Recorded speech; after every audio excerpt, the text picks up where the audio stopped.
So I just finished my second golf lesson, which was bi-weekly, and I knew before I came back that I needed to be coming a little bit more often. One, because I haven't done anything since the last session, and two, I couldn't remember some of the basics. So we talked about today doing weekly sessions and what to do in between. And he was asking me about the time, what was a good time that worked for me. And he asked me specifically, like, what are you passionate about? Like outside of this, outside of work, what are you passionate about? And I called out a couple things. And one thing he basically said, which was like a life coaching moment, we make time for what we're passionate about. And if this is something that you enjoy, and he was like, I don't want to force you to train and practice because it's got to be something you want to do. But when we are passionate about something, we make the time for it. And that was a word. I was like, okay, you life coach me this Sunday. But he's absolutely right. And it is something I'm learning to enjoy. Like I did really, really good today. He's the first person to ever tell me that I was athletic. And he said, no, when you have body awareness and the capability to be able to hit the ball so early on, that tells me that you have some athletic capability. And I have never heard that before. I have not played any sports.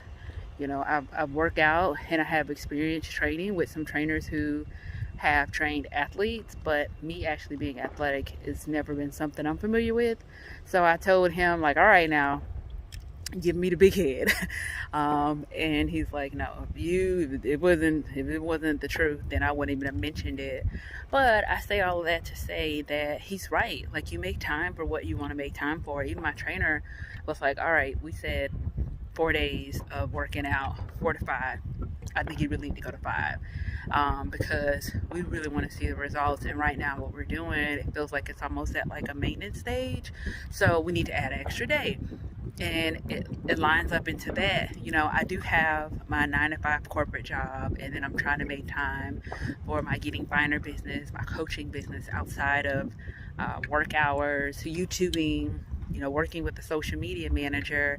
But the reality is, when it comes to working out or skating, and then also the golf lessons, like, I have to make time for this if it's truly something I want to do.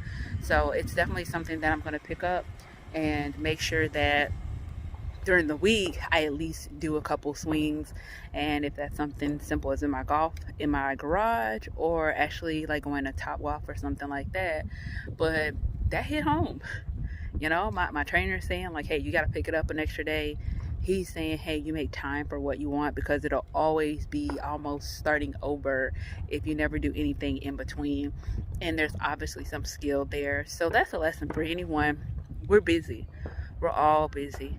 When you think about the hours that we work and the commitments that we have, but just making sure that you make time for yourself is so important, especially the things that you're passionate about.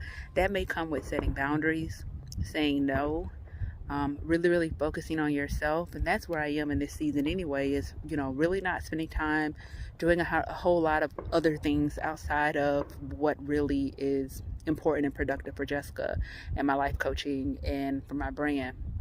So that's just a reminder that I want to give you all. Wasn't expecting that coming to golf today, but he's right.